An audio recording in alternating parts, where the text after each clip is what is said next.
Like everyone else in the country, my newsfeed has been completely dominated by two stories: the Nancy Guthrie kidnapping and the Epstein case.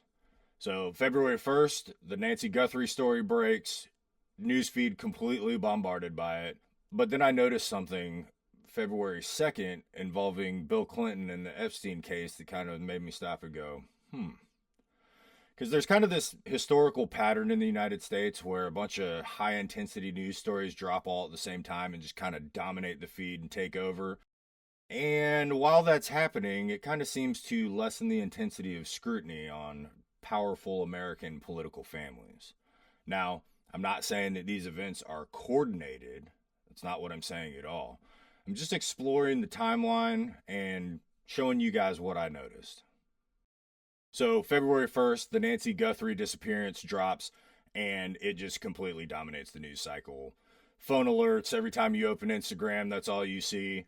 And it makes sense because that is a high intensity emotional story. You know, me personally, I didn't quite get it. I'm not super up on who these people are, but that day my wife was like, "Have you seen this? Have you seen this? Have you seen this?" And it was just a constant bombardment. And rightfully so. It's an emotional, highly charged story. But when a story like that takes over and dominates the news cycle, other things kind of seem to kind of fall through the cracks. So then you move ahead to February 2nd, the news cycle is still intense, no one's really looking for a new headline, and then that's where the Clintons do something kind of interesting.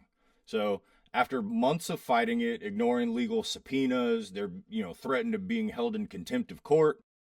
February 2nd, while all the air is kind of sucked out of the room, the Clintons quietly announced that they are going to testify before Congress in the Epstein files. Now, this stood out to me immediately because any other day, this is huge news. This is an ongoing thing that's been going on with the Clintons. They've been fighting. People want them to testify. It just didn't look like it was going to get done. Then, massive story breaks February 1st, sucks all the attention out of the room. February 2nd, the Clintons announced that they will testify before Congress in the Epstein case.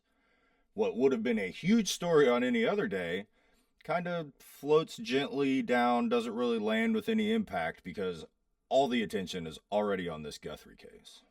And so the timing of the February 1st, February 2nd thing is really what kind of caught my eye. I didn't go into this looking to draw parallels between the Guthrie case and the Epstein files and the Clintons, but it just kind of happened that when I laid them out next to each other, that kind of convenience kind of really stood out to me.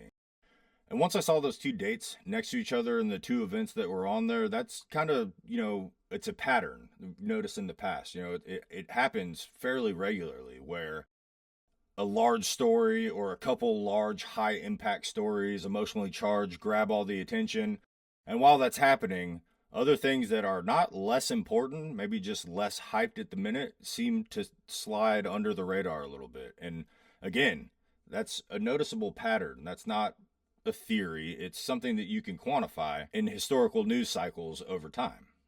And to look at it in a historical context, you really don't even have to go back that far. In fact, same players, different game. The late 90s, Bill Clinton is president. They're going through the hearings on the relations that he did or did not have with an intern in the Oval Office.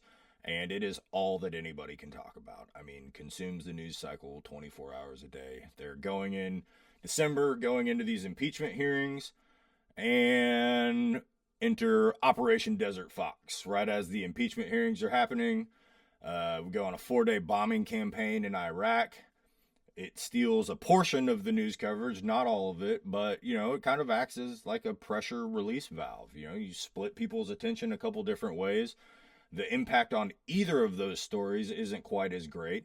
And a story that, would have been tops in any other news cycle doesn't get buried, but it kind of lands a little bit softer because there's already something else grabbing all that attention out of the room.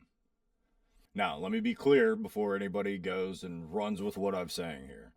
I'm not assigning motive. I'm not pointing blame or saying that anybody's doing anything wrong.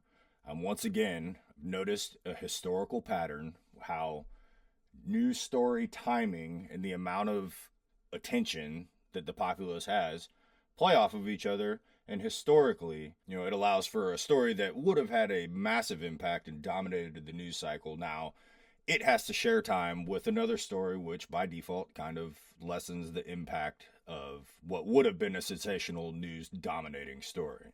So this right here is exactly why I care about timelines and putting things on a calendar more than I care about headlines. Headlines are sensational. People grab stories, they morph, they tell their own version.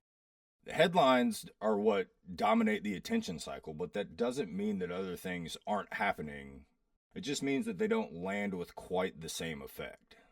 And so things that get lost in the noise in a headline cycle because they don't hit as hard or maybe they don't have as much of an emotional aspect to them kind of serve as a cushion to help some of these other hard-hitting stories land just a little bit softer. So here's where I land on all this. None of it really proves anything. But at the same time, to ignore timing and a historical pattern of how timing helps these stories land is just ignorant. Now, you may not agree with me. You may agree with me, but also think that I noticed or that I missed something. And if that's the case, drop that for me in the comments. I'd love to hear from you. And as always, please don't forget to like this video and subscribe to the channel if you enjoyed this content. That's the quickest way to help us grow. Share it with a friend that you think might be interested, and we'll help continue building this online community.